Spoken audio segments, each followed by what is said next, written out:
Okay then, well, I think we're probably just about ready to get started, if you agree, Jack. Anyone else Yeah, can join. Yeah. Is this about the number we were thinking? on my head, I think this is correct. Maybe 9. Perfect. I didn't remember to check today actually. Yeah, yeah. Last I checked was yesterday morning, so I think this is right. Super. Well, we'll get cracking. So, welcome to the History of Ideas Reading Club. Thank you to those of you rejoining us and new faces from the series of which we are now halfway through. So this is our 6th session of the concept of revolution.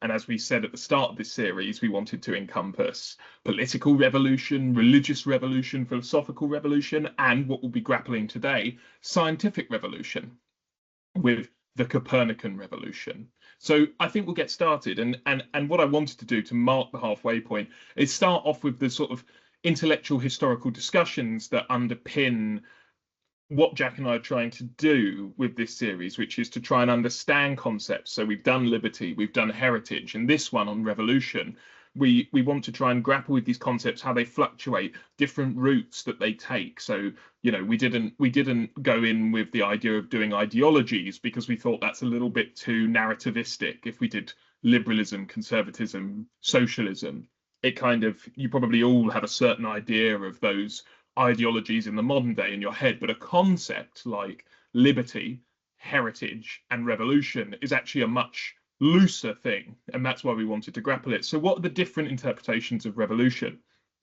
So revolution, what is a revolution for the intellectual historian?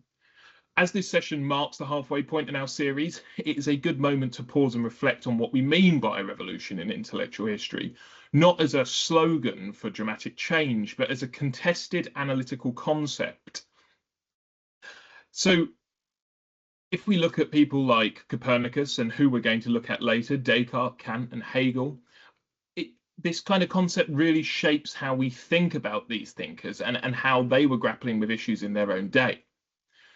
One historian, much more of a scientific bent, Thomas Kuhn, in The Structure of Scientific Revolution in 1962, defined revolutions as paradigm shifts, these dramatic moments in which knowledge transforms, in which the basic assumptions, methods, and standards of a discipline are replaced rather than refined. On this view, revolutions are discontinuous, conflict-driven, and only fully intelligible in retrospect.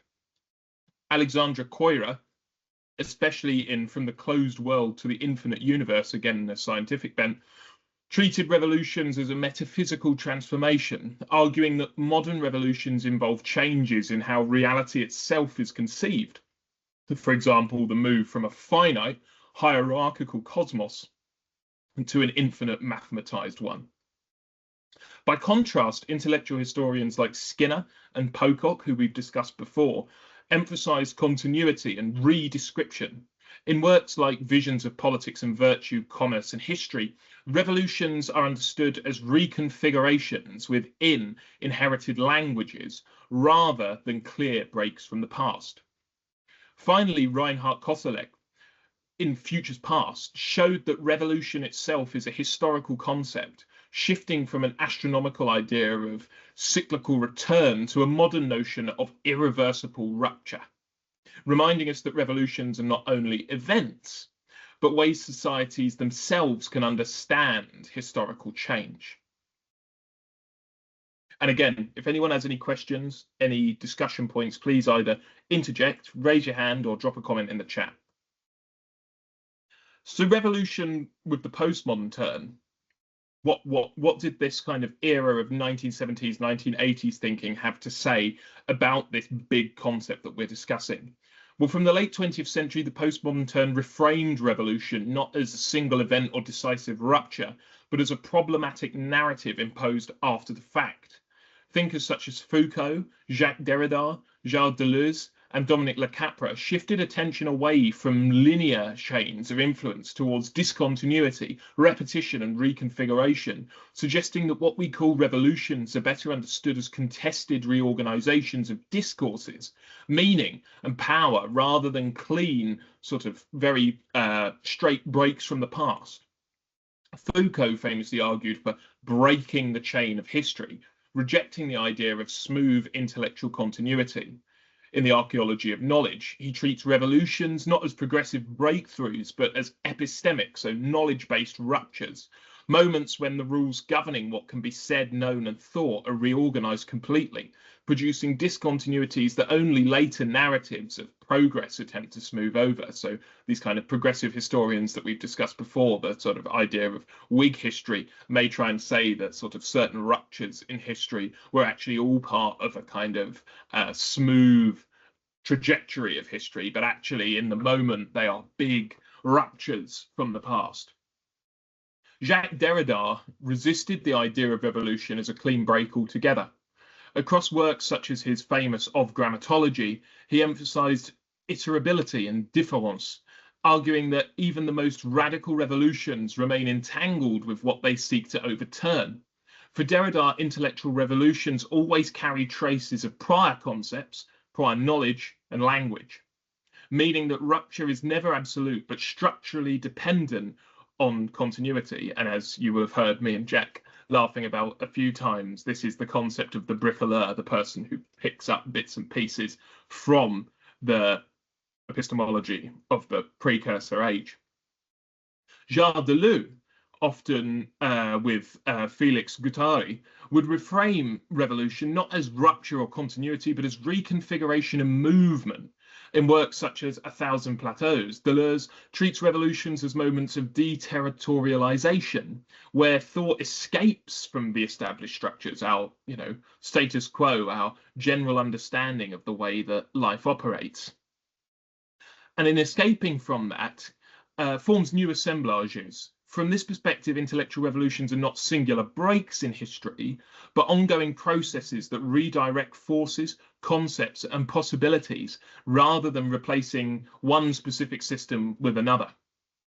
Dominic Le Capra, a big name in my field in intellectual history and a big influence on the way that I like to read intellectual history, would caution against treating revolution as either a clean rupture or a purely linear development. In works such as his Rethinking Intellectual History, he argues that intellectual change should be read through the interaction of texts, contexts, and lived experience, when moments of apparent revolution often involve unresolved tensions, repetitions, and anxieties rather than total conceptual replacement. So these are the differing interpretations of revolution. I don't know whether you have any thoughts, Jack, on sort of that in terms of the kind of lay of the land when it comes to discussing revolution as a concept. No, I think that's a great summary. I would add this is also relevant to physics. I was surprised to learn that there was a fairly influential book published by David Bohm and F. David Peat called The Wholeness and the Implicit Order, I think. And they argued against Kuhn's sort of revolutionary, Kuhn's idea of revolution as sort of paradigm shift and radical break with the past, radical discontinuity. They tried to argue that there was underlying continuity. It was quite a complex argument, but they basically tried to show that if thinkers had gone a little deeper, they would have realized that the same underlying understanding of space-time was always operable. I think it's a contentious thesis, but I think it's worth knowing that this wasn't just an offshoot of literary criticism. It actually affected the whole of the academic enterprise. No, very valid. And obviously the term revolution in this context that we're discussing has a dual meaning, because there's also revolutions around the sun as well. So we are dealing with multiple meanings when we talk about revolution in this context. So framing what we're going to discuss today, the Copernican revolution. Well, the Copernican revolution is conventionally dated to 1543, the year of publication of De Revolutionibus Orbium Coelestium. Funnily enough, actually, the published work was handed to, I don't know if you'd seen this, Jack, but it was handed to Copernicus on his deathbed. So his publisher gave him the final copy of what would be published, and then he died. Wow. Oh, that's So that's incredible. quite a rarity. It's either posthumous or in the lifetime, but actually in that moment as he was on his deathbed. Um, but intellectual historians emphasize that it unfolded over roughly 2 centuries, and this is what we're going to investigate. From late medieval critiques of Aristotelian cosmology in the 14th century to the Newtonian synthesis of the late 17th century.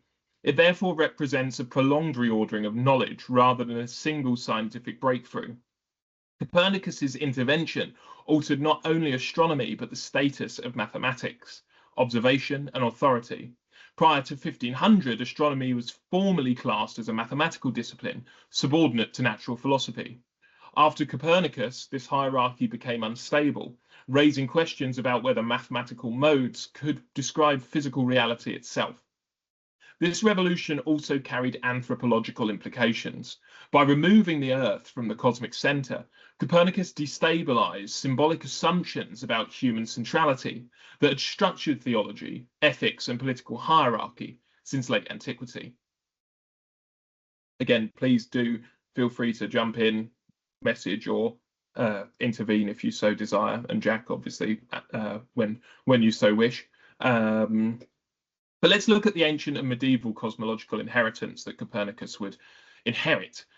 From antiquity through the Middle Ages, cosmology was dominated by Aristotle and Ptolemy. Aristotle supplied the physics of a finite geocentric cosmos, while Ptolemy provided the mathematical machinery. Together, their work shaped over almost 1,500 years of cosmological teaching across Europe, Byzantium, and also the Islamic world. The Earth sat motionless at the centre of the universe, surrounded by approximately 55 crystalline spheres in later medieval models. The outermost sphere, the primum mobile, imparted motion to the heavens.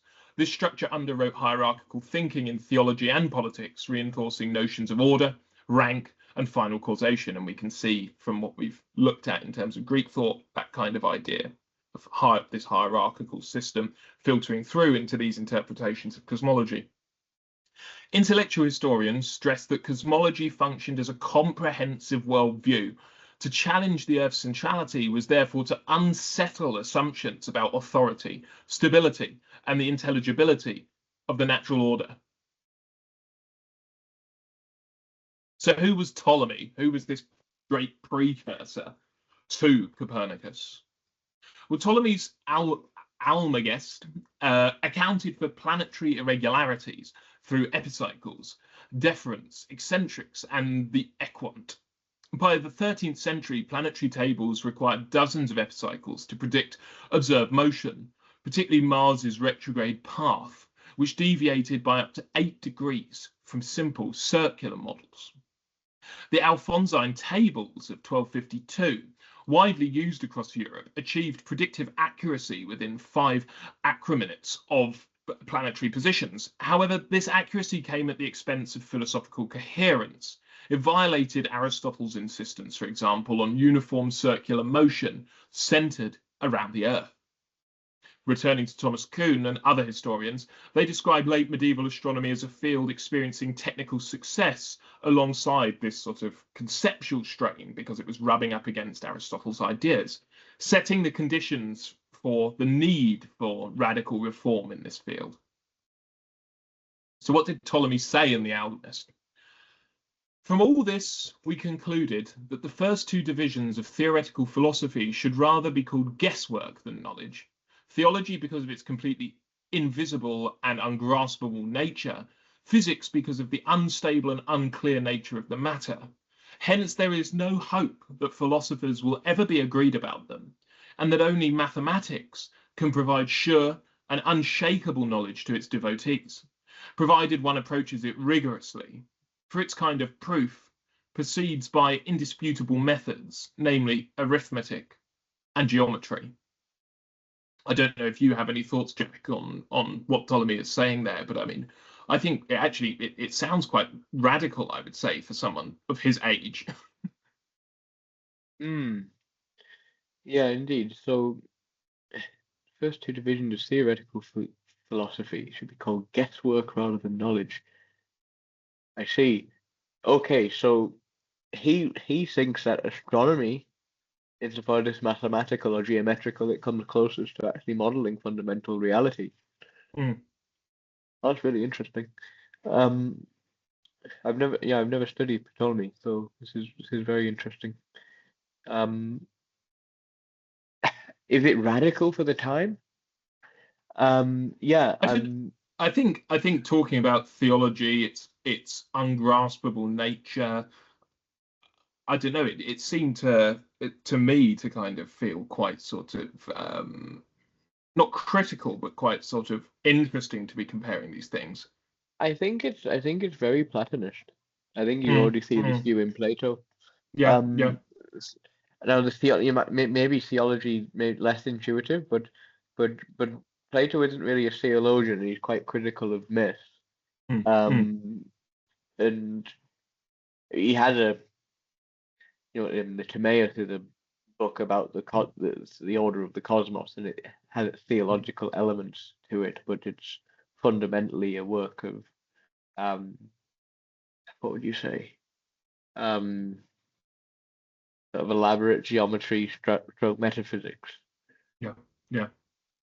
But Um, he is raising the issue that we just discussed with sort of medieval cosmology, even in his day, which is that these things are unstable and unclear. We can't fit them into these kind of very strict rules that have been put forward by Aristotle. That actually, anytime we do try and engage in physics, things sit outside of the general rules. So how do we do physics more than just guesswork? Is it the same as coming at philosophy? You know, that these things actually do differ and vary enough to leave the rules redundant.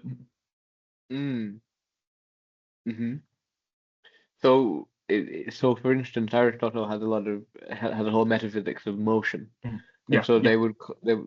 they yeah. So to what extent are they? I guess it's a bit difficult because yeah, to what extent are they calling that into disrepute? Because from our perspective, physics is the same thing as looking at the motion of plants and throwing stones Mm. and how the human body moves as it is looking at the planets.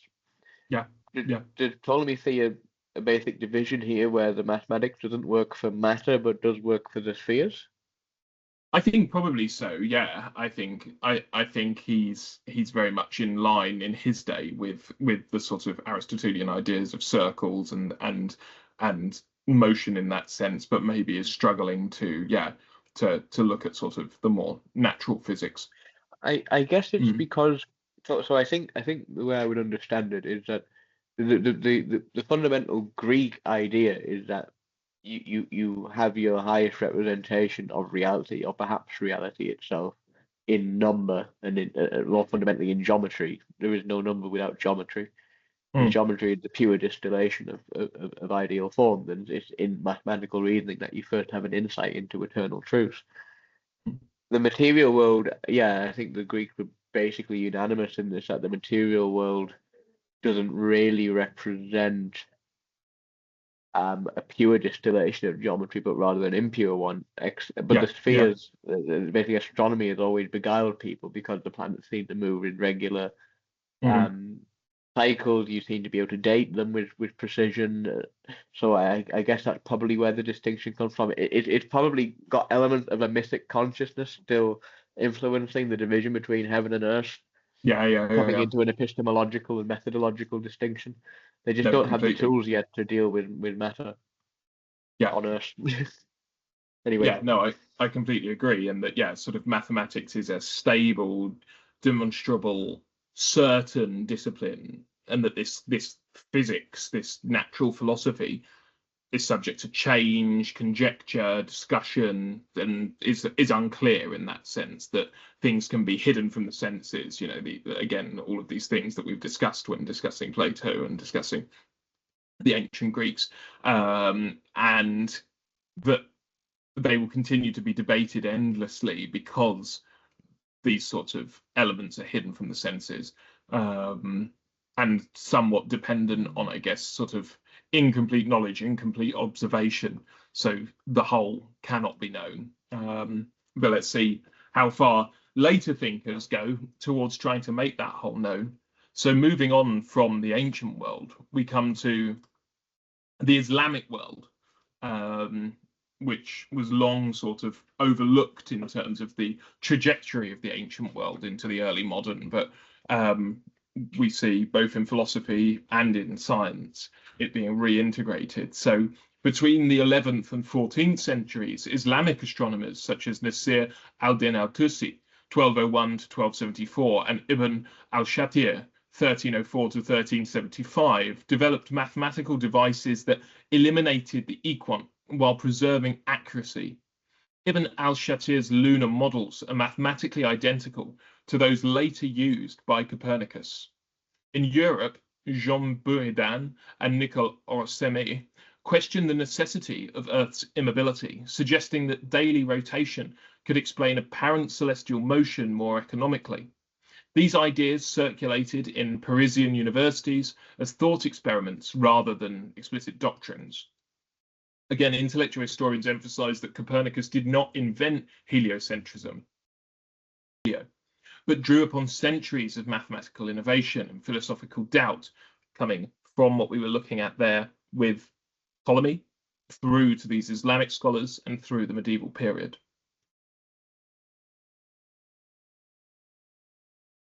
So what about the Renaissance and humanism and, as Jack has sort of prefaced, mathematical Platonism? Renaissance humanism revived interest in Greek mathematics and Platonism, fostering confidence in number, proportion, and harmony as markers of truth.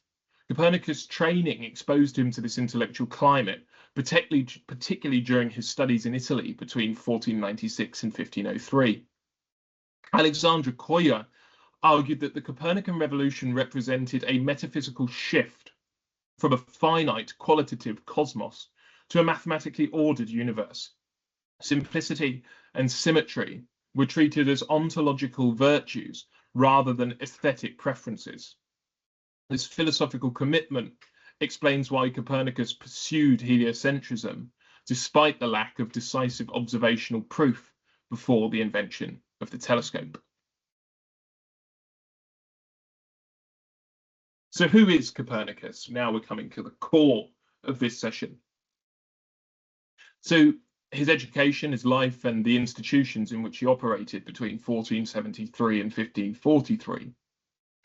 In 1473, in Toruń, which is in Poland, Copernicus was born, and he went off to study at a young age to the University of Krakow, where astronomy was taught using Ptolemaic tables, before continuing to Bologna, Padua, and Ferrara in Italy. He earned a doctorate in canon law, so religious legislative study, in 1503, reflecting his primary institutional identity. So the idea that he was actually very much a man of religion. He had dedicated his life to religious study.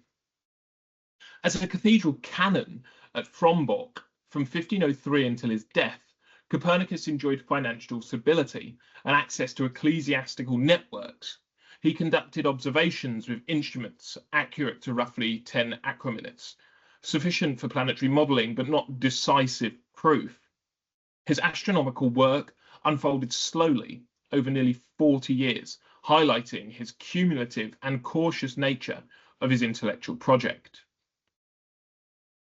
And in fact, his publisher would try and defend him after he died, and would say that a lot of his work was very reluctant. Andreas Osiander, his anonymous editor, claimed the heliocentric model was just a mathematical hypothesis, not reality, and that it was a protective. The way that Andreas was trying to portray this was very much Andreas creating a protective lie, and possibly the most passive-aggressive preface to a book in history to say that it was a hypothesis, but actually he well knew that this was Copernicus's true belief. But we shall continue to the next slide. Hang on, there we are. So what was the work that Copernicus is most known for? De Revolutionibus Orbium Coelestium of 1543, the year that he died. De Revolutionibus proposed that the Earth rotates once every 24 hours and completes an annual orbit around the Sun, an annual revolution, which occupies the central position. The distance to the fixed stars was vastly expanded to explain the absence of observed stellar parallax. The work consisted of 6 books and relied on approximately 200,000 numerical calculations. The first print run is estimated at 400 to 500 copies, with surviving copies showing heavy annotation by professional astronomers. And this is, of course, at a time where publishing is only really in its fledgling stage.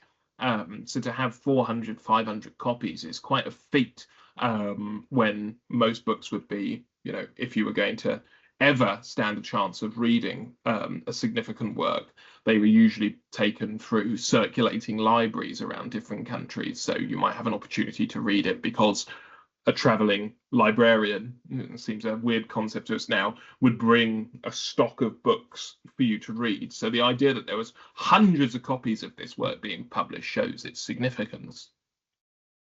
Although heliocentrism reduced some epicycles, Copernicus still employed over 30 circular motions, which you can see on the right-hand side of the screen, the various cyclical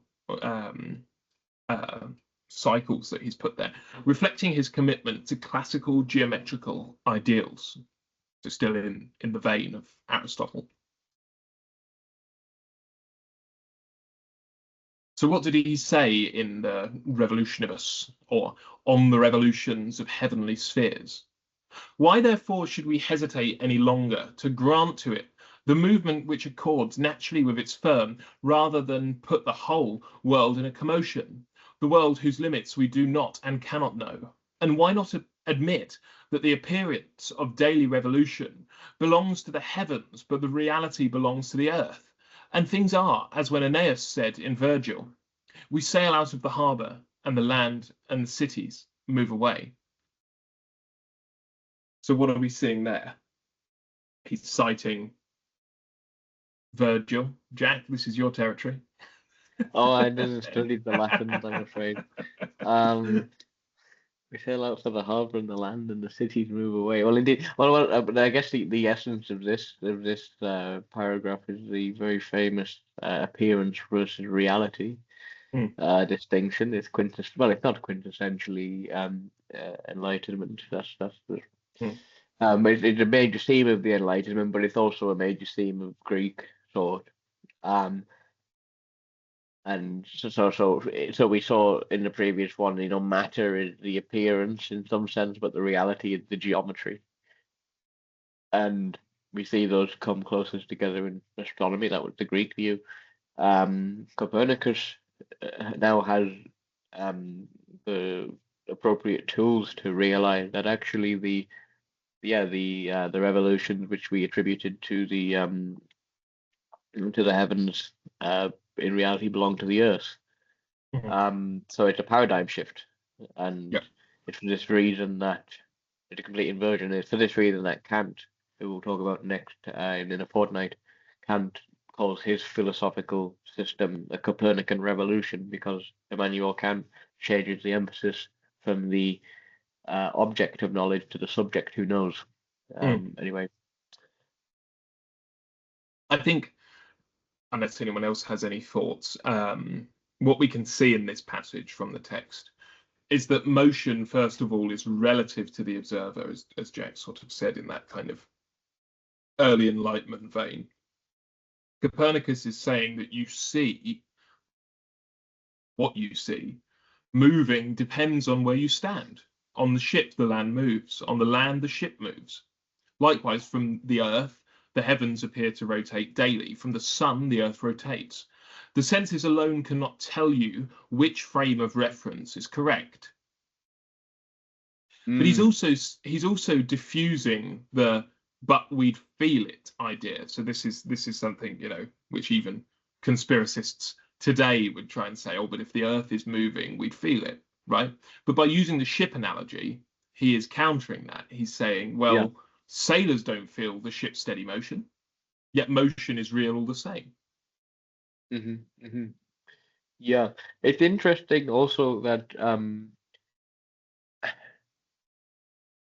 the how to put this. So one of the narratives that emerges around this particular revolution is that the world is disenchanted because the Earth is no longer the center of the universe. Mm, mm. But one could read this, and I never really made this connection with Copernicus's revolution before, but in this verse from Virgil, we sail out from the harbour and the land and city move away. I mean, you have the subject, the person who observes the motion, as you said, is sort of the center of the motion, at the Yeah. center of the appearances of motion. And there are many such centers, of Mm. course, as many people as there are, as many observers as there are. In a way, it actually also does begin to place the subject quite central. The agency is still with with the human. Um, yeah, it's a scene that doesn't really quite get developed for another 200 years, but Mm. I didn't realize that it's basically implicit in what Copernicus is saying here. Yeah, yeah. I think he's smuggling in a philosophical claim subtly, which isn't just the sort of poetic decoration of it inserting this, but that motion can be real without being perceptible. Appearances can be systematically misleading, and astronomy itself must judge motion by reasoned structure, not everyday intuition. Mm, So this is sort of a combination of the sensory, are we going to look at it as an empiricist or a rationalist, or are we going to combine these things? And this is that kind of early period of an age where these two rational and empirical logicians and empiricists will start to try and combine the two methods of thought that had long been sort of disparate and been at odds with one another. This is now the idea that how can we synthesize these two things? And yeah, and I do think you're right, Jack. And I think that idea that he's sort of still toying with the idea of the centrality of humanity is partly his attempt to his wariness of making too bold a claim and the danger involved in making too bold a claim mm. in this work. So I think that's very important. Let me go to the next slide. It's a very beautiful painting as well. Oh yeah, no, I thought Do you know the painter? oh, I'm not sure. I can get it for you afterwards, Jack. Oh, please do. I really like it. I will. I know it's quite well, it looks quite sacred itself, doesn't it? Yeah, indeed. I think it's Mm, brilliant how they've captured that. mm, mm. Also Um, controversial, but we'll find it. We'll find it. great. So epistemology and the status of scientific Mm. truth at this time. Well, the Copernican system challenged these Aristotelian hierarchies of knowledge that we've been discussing by implying that mathematics could reveal physical causes. Natural philosophers resisted this claim, arguing that astronomy still lacked access to true explanations. The dispute exposed unresolved tensions between Platonic and Aristotelian epistemologies. Copernicus offered a new model, but no explicit philosophy of science to defend it. The revolution thus unfolded as a debate over who had the authority to define truth in nature. He's also remembered for this famous coinage, Mathemata Mathematicus Scribantur. Mathematics is written for the mathematicians. Here, Copernicus was drawing on disciplinary boundaries, signaling that his work was a technical work aimed at training astronomers, rather than a theological or philosophical intervention. This framed heliocentrism as a mathematical reordering, not a claim about doctrine.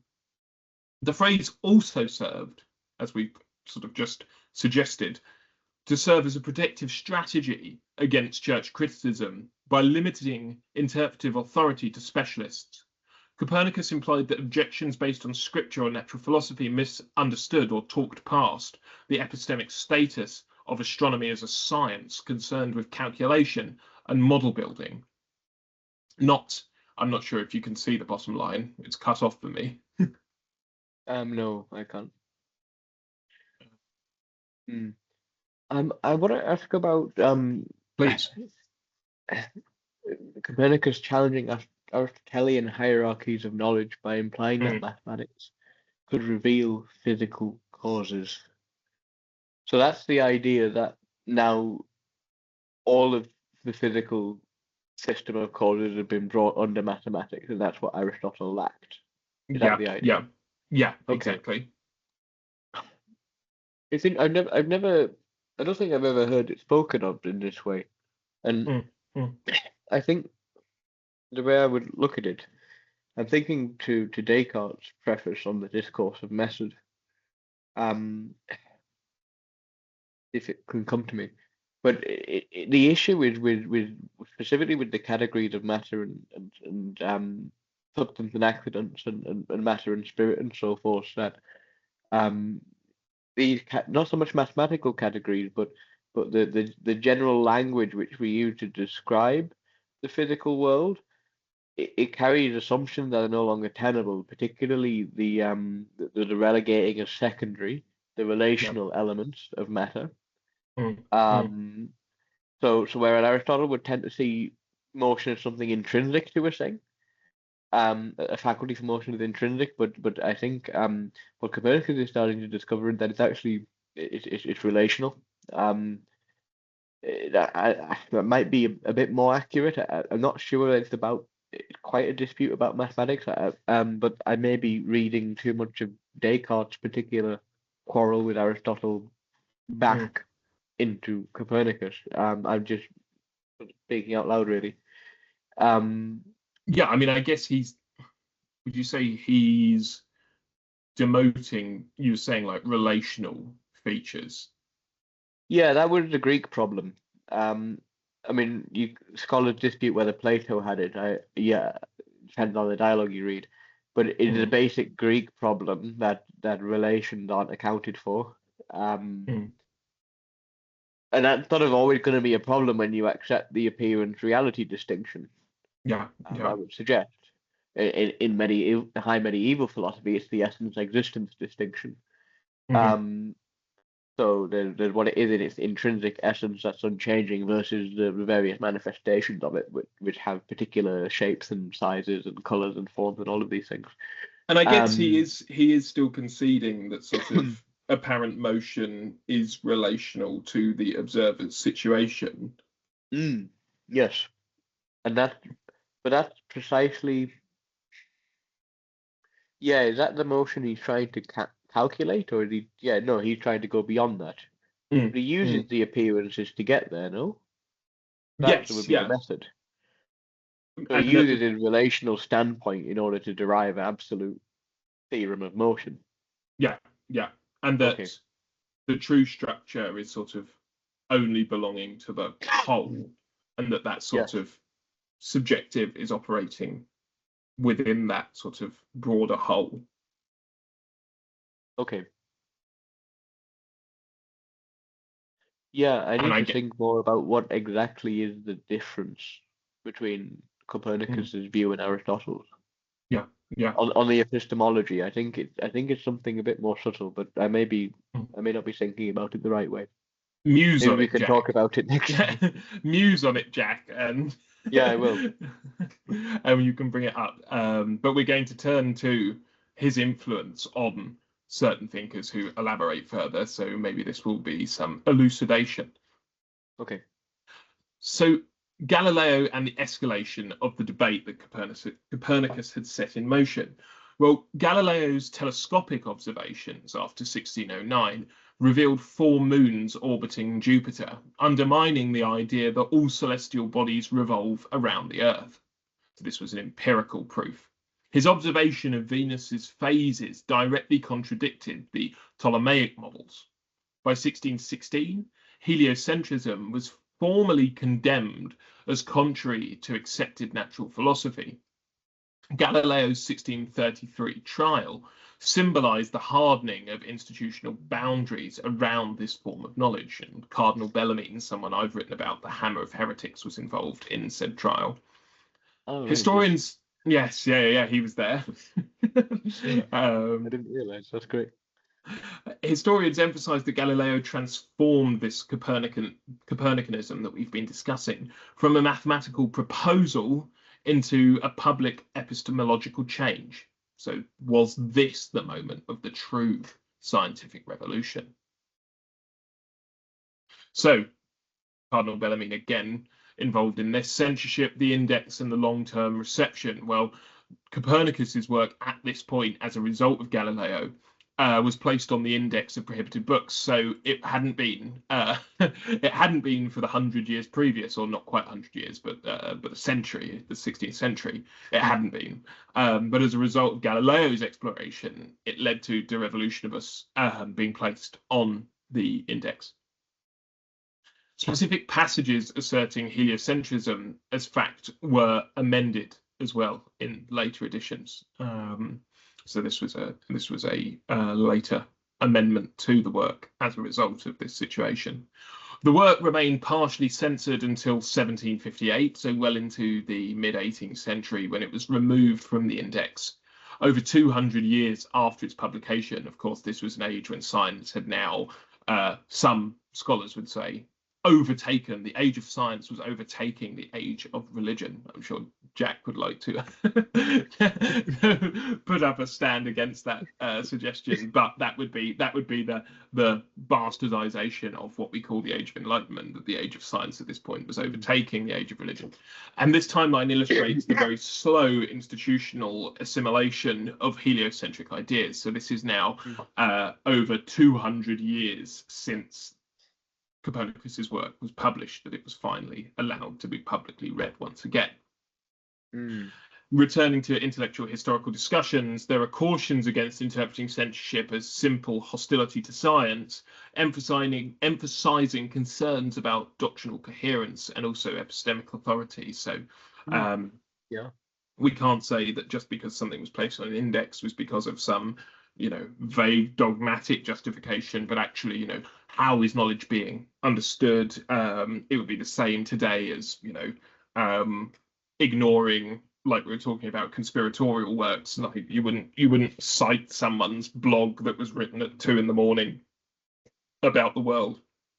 So was the Catholic Church responding to some of these works in a way that was, considering that the Catholic Church, and I'm sure Jack will love me for saying this, but the Catholic Church was the sponsor of many scientific investigations as well. So we can't say that religion and science were working in opposition to each other, but was it sort of a regulatory system that stopped kind of fringe works taking hold and infusing a population? I don't know if you have any comments on that, Jack, in terms of any sort of religious relationships with scientists. Not yourself, but the Catholic Church. No, I mean, I think you summarized it quite fairly. I mean, I don't think the lesson to be taken from this story is that there was this major opposition between religion and science. I mean, the church, as you say, did a lot for science, and and if you want to hear more on this topic, go to our YouTube page on the Intellectual Historian and look at that talk with Dominic Aquila, because he explains this beautifully. Yeah. And I mean, you mentioned Copernicus was a canon. I didn't realize that, but a canon means he's a priest, not just a priest, but a priest who's selected to advise a bishop. So yeah, I mean, these two worlds were quite intertwined. I think what's all that's a dispute is the epistemology. That's my view. That essentially you're having a period where we're trying to understand what actually is the standard of scientific empirical truths, and the natural philosophy, it's always been this way, going back to the Greeks, says that somehow the empirical truth is lesser, and here comes along induction, basically able to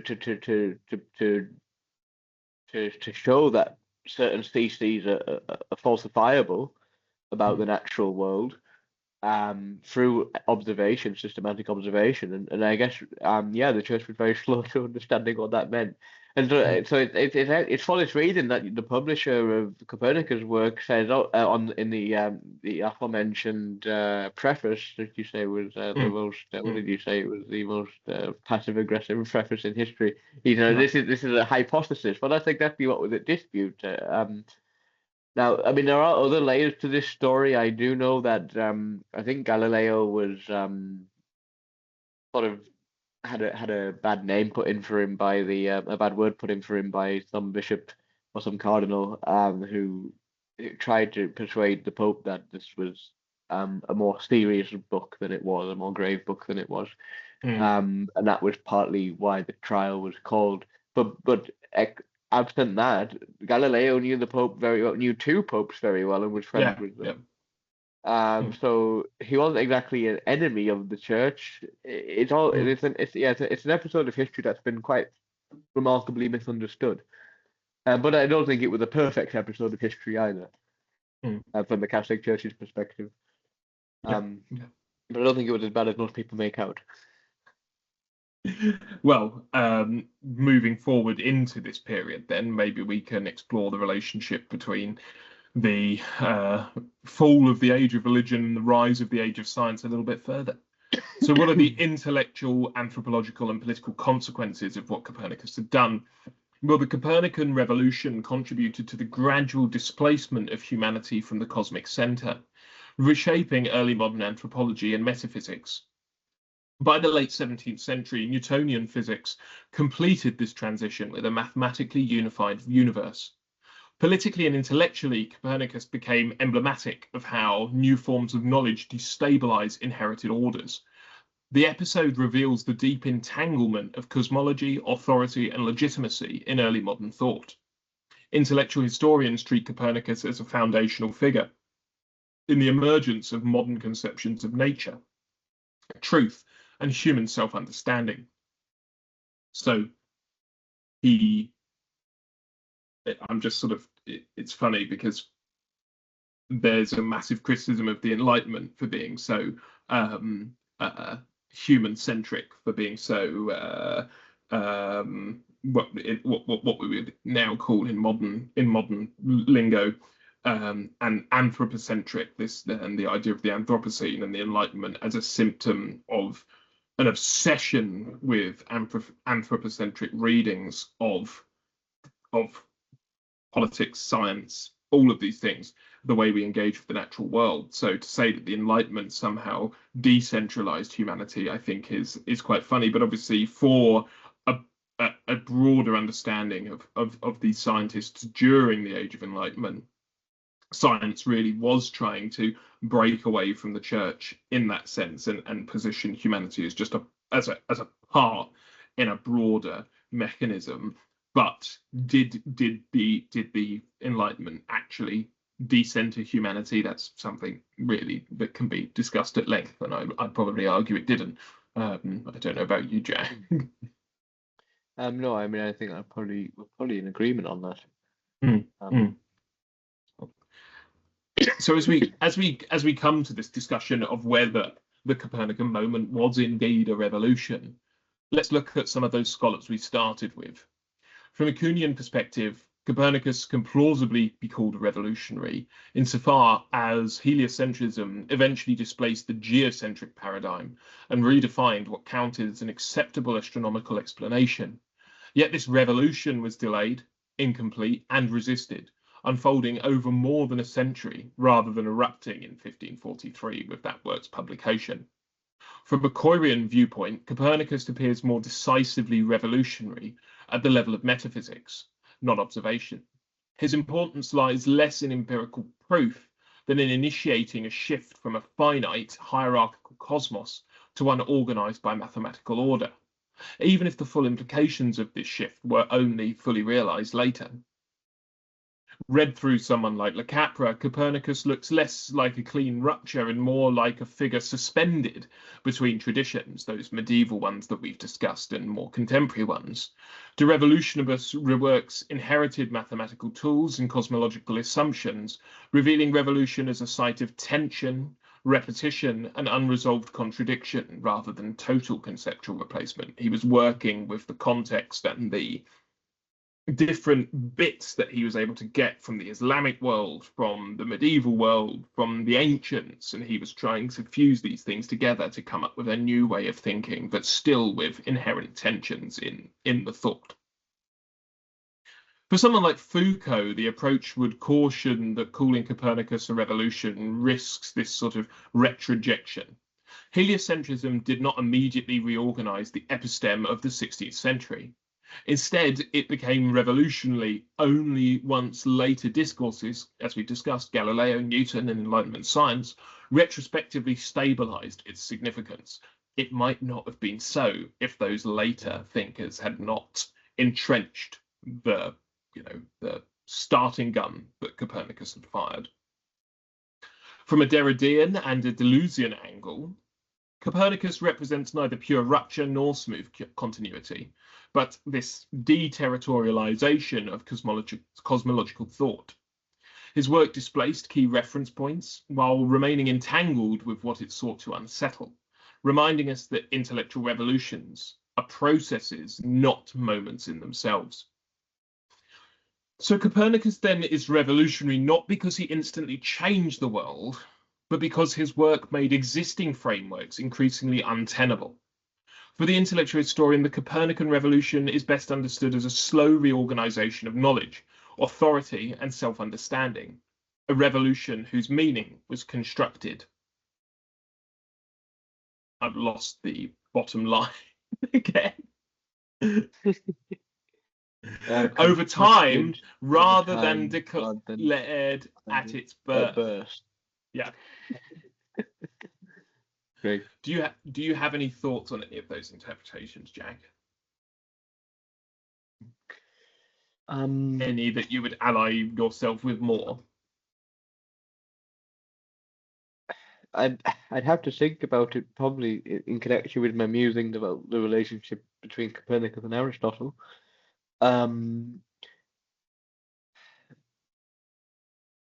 Yeah, I really can't decide at present. I mean, at face value, within the confines of astronomy and how they thought of it, it seemed to be pretty big. But yeah, I mean, is the underlying epistemology really changing, or is it just broadening its scope? Yeah.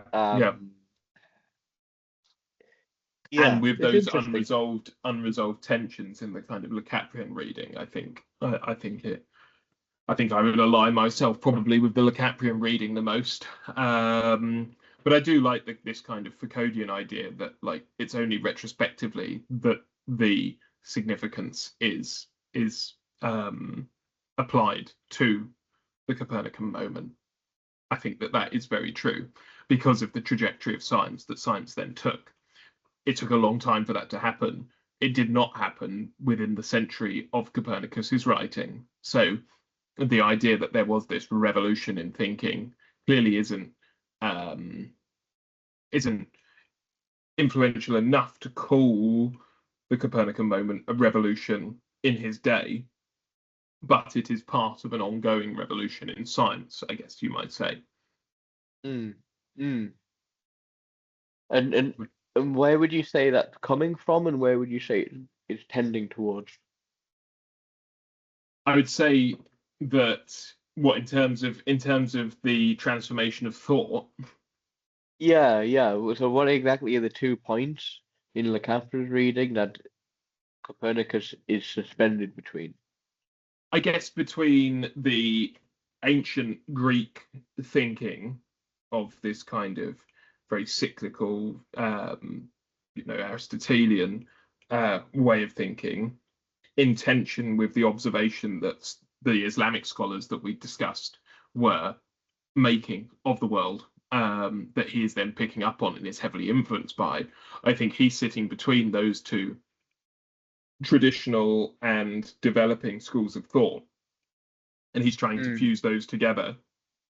He can't get to the position that someone like Galileo can get to because he can't make his own observations. He can still basically only operate within an old paradigm, if you want to use Kuhn's language. He's still operating within an old paradigm, but trying to project that there is a paradigm he thinks is out there that thinking will move towards, which is only realized with someone like Galileo. Okay. Yeah, that's fair. But from moving Earths to moving minds, I always do it, Jack. I always do it beautifully. On the 9th of March. Having knocked the Earth out of the centre of the universe, Copernicus left early modern thinkers with an awkward follow-up question. If the cosmos no longer revolves around us, what exactly can we be certain of? The next revolution therefore shifts inward, from celestial mechanics to the foundations of knowledge, reason, and selfhood. Over the next 2 centuries, philosophers attempt to rebuild certainty on new ground. Descartes doubts the world to save knowledge. Kant redraws the limits of reason to rescue science and morality. And Hegel declares that history itself has a rational structure. If Copernicus displaced the Earth, these thinkers reorganized the mind. So next time, the telescope is put away and the thinking cap is firmly put on. On Monday, the 9th of March, the revolution of modernity, Descartes, Kant, and Hegel, back in person. No planets will be harmed, but your intuitions about reason, freedom, and history almost certainly will be. And that'll be a session led by you, Jack, I believe. Yes, that's right. Yes, I'm very much looking forward to leading that one. These are thinkers I'm quite passionate about. In all of their flaws.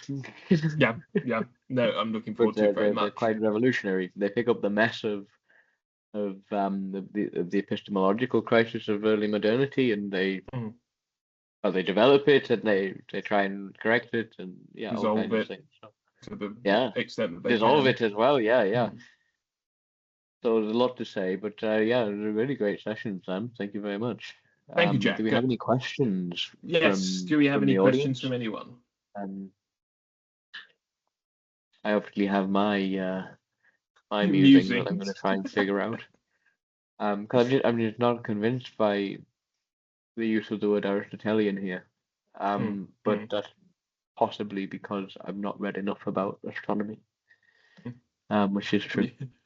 Well, you can read up on it before we record the podcast version of this episode. Yes. I don't know if Dara, no comments or anything. No, nothing from me.